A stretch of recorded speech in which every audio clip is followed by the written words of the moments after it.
Hello বন্ধুরা, কেমন আছেন সবাই? আশা করি ভালো আছেন সবাই। তো আজকে আমি আপনাদেরকে শোনাবো কাশিমপুর এর ঘটে যাওয়া সত্যিকারের ঘটনা। আপনারাও চাইলে আপনাদের সাথে ঘটে যাওয়া ঘটনা 8101571202 এই হোয়াটসঅ্যাপ নম্বর পাঠাতে পারেন। চলুন শুরু করা যাক। শ্মশানের নিচে। কাশীপুর গ্রামের দক্ষিণ প্রান্তে ছিল এক পুরনো শ্মশান। শ্মশানটি খুব পুরনো, সেখানে বহু বছর ধরে কোনো অন্ত্যেষ্টিক্রিয়া সম্পন্ন হয়নি। গ্রামবাসীরা বলতো সেই শ্মশানে রাতে কেউ যায় না, কারণ শোনা যায় রাত গভীর হলে সেখানে অশরীরী আত্মারা ঘুরে বেড়ায়।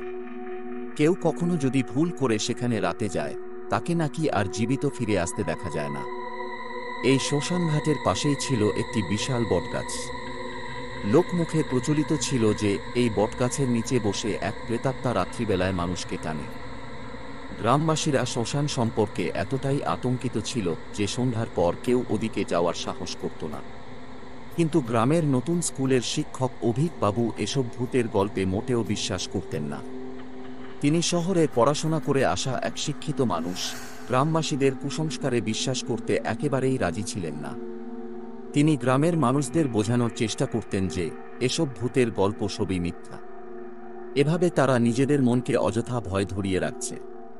একদিন সন্ধ্যার পরে অভিক বাবু চায়ের দোকানে বসে গ্রামের কিছু যুবকদের সাথে গল্প করছিলেন। যুবকদের মধ্যে একজন, বিপ্লব, হাসতে হাসতে বলল, স্যার, আপনি তো বলছেন ভূত বলতে কিছু নেই।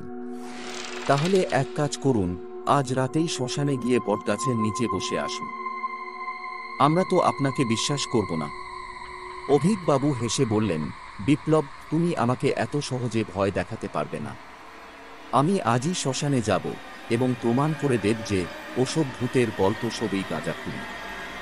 রাতের খাওয়া শেষ করে অভিক বাবু লণ্ঠন হাতে নিয়ে বাড়ি থেকে বেরোলেন। গ্রামের রাস্তাগুলি তখন একদম ফাঁকা। কেবল কুকুরের হালকা ঘেউ ঘেউ আর মাঝে মাঝে হালকা বাতাসের শোষ শব্দ। অভিক বাবু নিঃসংকোচিত্তে এগিয়ে চললেন শ্মশানের পথ। পথে যেতে যেতে তিনি দেখলেন চারিদিক নিস্তব্ধ। গ্রামের প্রতিটি বাড়ির দরজা জানলা বন্ধ। এমন সময় হঠাৎ তার সামনে একটা সাদা মূর্তি উদ্ভাসিত হল। অভিক বাবু থমকে দাঁড়ালেন। তিনি স্পষ্ট দেখতে পেলেন এক বৃদ্ধা, যার চোখ দুটো আগুনের মতো জ্বলছে। বৃদ্ধা হাত বাড়িয়ে তার দিকে এগিয়ে এলো।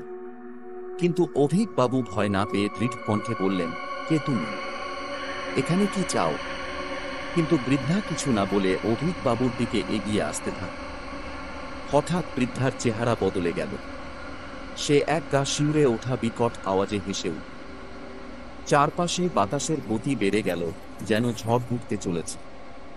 অভিক বাবুর মনে হল তিনি কোনো কিছুর দ্বারা টানা পড়ছেন, কিন্তু তিনি শক্ত হাতে নিজের লণ্ঠনটি ধরে রেখেছিলেন যেন তা ছিটকে না পড়ে।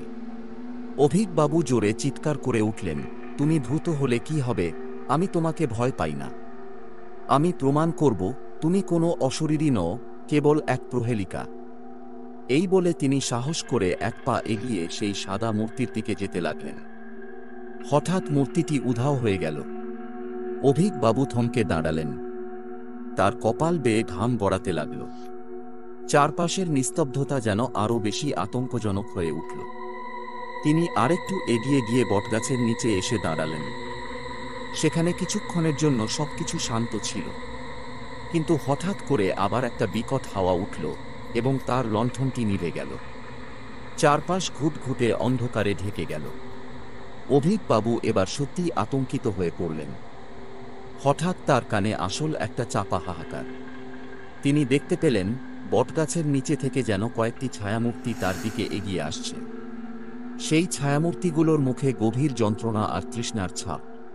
তাদের একজন অভিক বাবুর কাছে এসে বলল, আমাদের মুক্তি দাও, আমাদের শান্তি দাও। আমরা এখানে আটকে আছি বহু বছর ধরে। অভিক বাবু ভয়ে পাথর হয়ে গেলেন। তিনি কিছু বলতে পারছিলেন না। হঠাৎ করে তার মনে হল চারপাশে অজস্র কণ্ঠস্বর একসাথে কথা বলছে, তুমি আমাদের মুক্তি দাও, তুমি আমাদের সাহায্য করো। অভিক বাবু আর স্থির থাকতে পারলেন না। তিনি ছুটে পালাতে শুরু করলেন।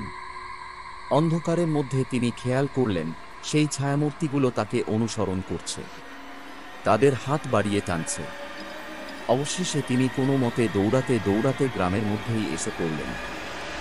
গ্রামের লোকেরা তাকে দেখে হতবাক হয়ে গেল। তিনি কাঁপতে কাঁপতে বললেন, আমি ভূতের কথা বিশ্বাস করতাম না, কিন্তু আমি দেখেছি তারা আছে, তারা আমাদের সাহায্য চাইছে। এই ঘটনার পর থেকে অভিকবাবু আর সেই শ্মশানের দিকে ফিরে তাকাননি। গ্রামবাসীরাও তাকে আর কখনো প্রশ্ন করেনি, কিন্তু সবাই বুঝতে পেরেছিল যে শ্মশানঘাটের গল্পগুলো মোটেও নিছক কল্পনা নয়। সেই প্রেতাত্মাগুলো এখনো মুক্তির অপেক্ষায় আছে।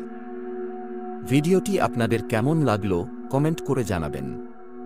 এইরকম সত্যি ঘটনা শুনতে লাইক, কমেন্ট, শেয়ার এবং সাবস্ক্রাইব করে আমাদের পাশে থাকুন। আপনাদের কাছে যদি কোনো সত্যি ঘটনা থাকে তাহলে 8101571202 আমাদের হোয়াটসঅ্যাপ নাম্বারে পাঠিয়ে দিন। ধন্যবাদ।